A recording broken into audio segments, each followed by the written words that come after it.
Hey everybody, it's Harry Soo BBQ, the YouTube channel that teaches you how to master barbecue so you can spread barbecue love.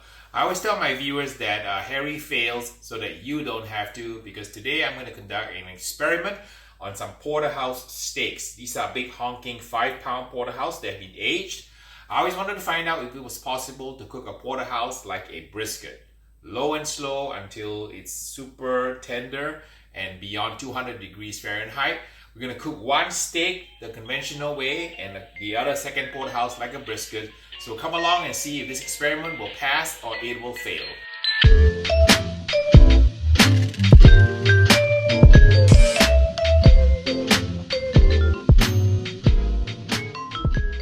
This beautiful pair of aged porterhouse steaks are probably 4 to 5 pounds each, and they've been aged for about a month. And you can see absolutely gorgeous. I'm going to try to do an experiment here, and thanks to Donald, who is Donna's dad, who owns a butcher shop in Oakland, we were able to get these porterhouse steaks for this test.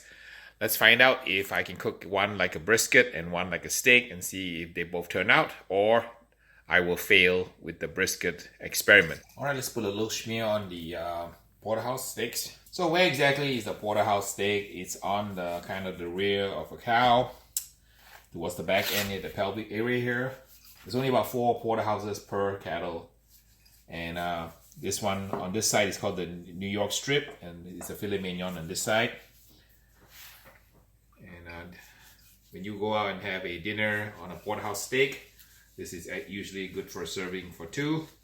Now these were the extra large ones cut for me, custom cut by a butcher, which is Donna's dad. And you usually can't get them so thick. This is about a 5-inch. This is a 5-inch thick porterhouse.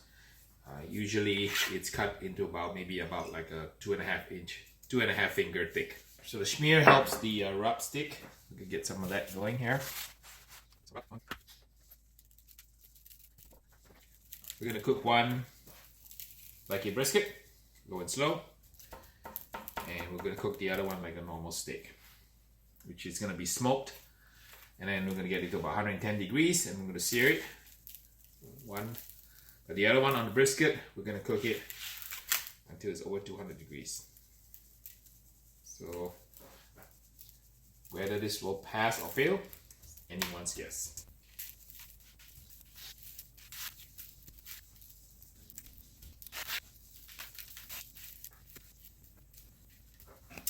Wonderful.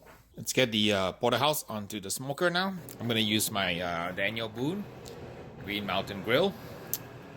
I have it running about 300-ish. I'm going to bring it down to 275 in a little bit.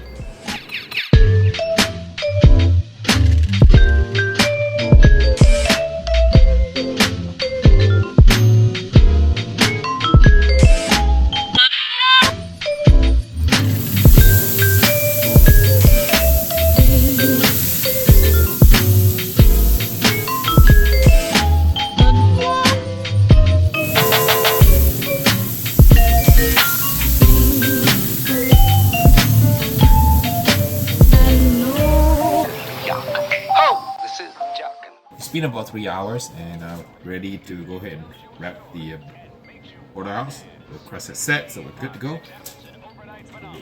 Rapping to the beat.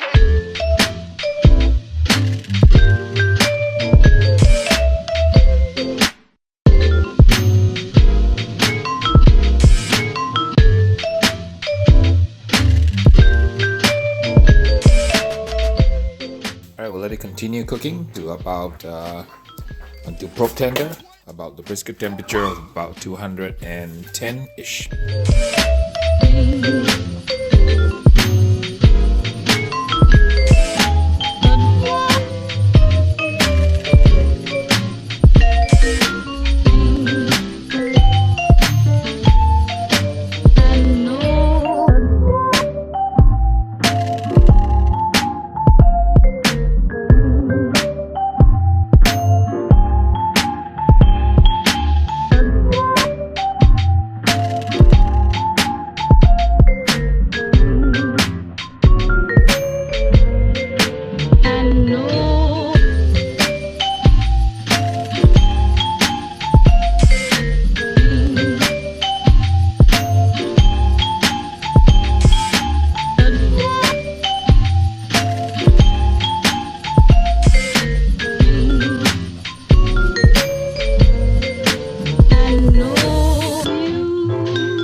the porterhouses cooked and sliced. The one that's cooked like a brisket is on the right hand side. You can tell from the color.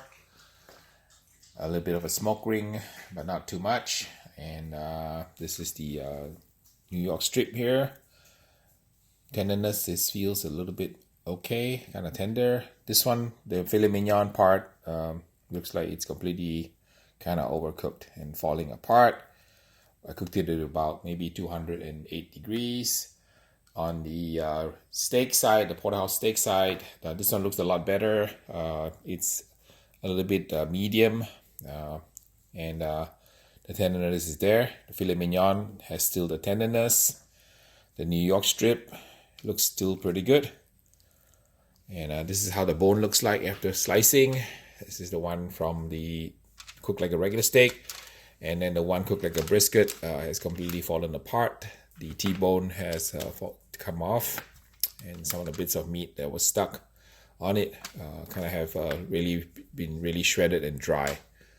So not a good sign. So let's now proceed to tasting the filet mignon against the brisket style filet mignon. And the New York strip on the steak side as the New York strip cooked kind of like a brisket. So let's give it a go. Nice and tender.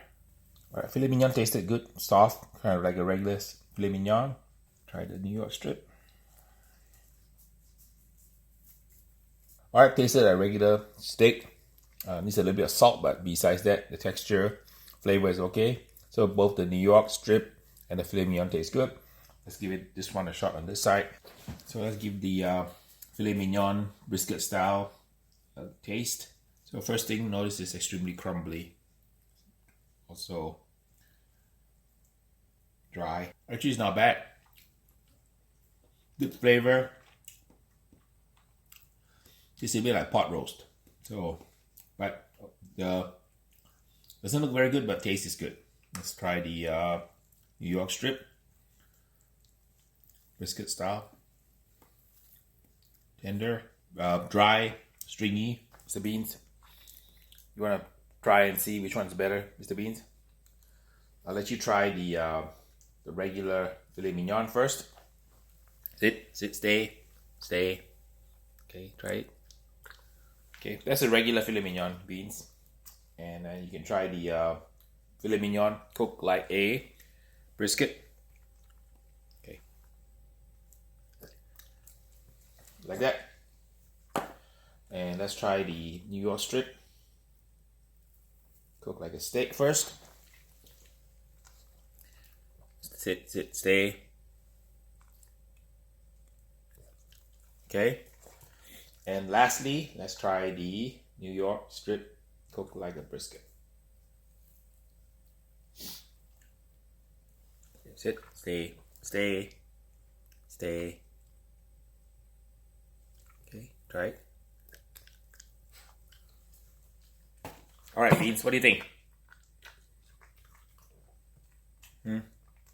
Hard to tell. Which one do you prefer? Was it the brisket one, or you like the one from the cooked like a steak? I've eaten my way through both the steak and the brisket style porterhouse twice, and also had Beans give me his impressions. And so, did it work? Is it pass or fail? You know, this obviously tastes like a good porterhouse with the filet mignon and the New York strip steak intact. So no surprises on the left here with the regular porterhouse. On the right with the brisket style porterhouse, I have to say it's actually not bad. Actually, it's better than I had thought it would be. The filet mignon seems to have dried up a little bit and disintegrated. And then the New York strip also, it looks a little bit kind of dry. But, you know, overall the flavor was there, I have to admit. It is reminiscent of a good pot roast. So the porterhouse cooked like a brisket is a thumbs up. And completely different flavor than the steak. It kind of feels like a really nice mellow pot roast with a little bit of a tenderness and good beef flavor, while the steak tastes like a regular porterhouse steak. So my verdict is that it is actually a thumbs up on the brisket porterhouse. You don't expect to taste like a steak, but if you are expecting something along the lines of kind of like a pot roast, this definitely brisket style is a doable option. Will I do that? Probably not. If I buy a porterhouse steak, I want to kind of taste it like a steak. If I wanted to make a pot roast, I would buy a less expensive cut of meat. Porterhouses are not very cheap. They are running probably around, I don't know, maybe from $10 to $18 a pound, depending on the grade. And if you buy one that's a Wagyu or more, it's going to be a lot more expensive. I'm going to go do a review of a $220 a piece porterhouse steak. That's only gets you about maybe 30 ounces. Pass or fail, I would say it's a conditional pass. If you like pot roast tasting porterhouse, go ahead and cook it like a brisket. But if you want to just have it like a regular steak, don't do that. Just cook it like a regular steak. This concludes another episode from Step My Daddy. Remember, Harry fails so that you don't have to. I had a lot of fun shooting my porterhouse brisket style versus porterhouse steak style. So until the next video, please like and subscribe and tell everybody about my channel.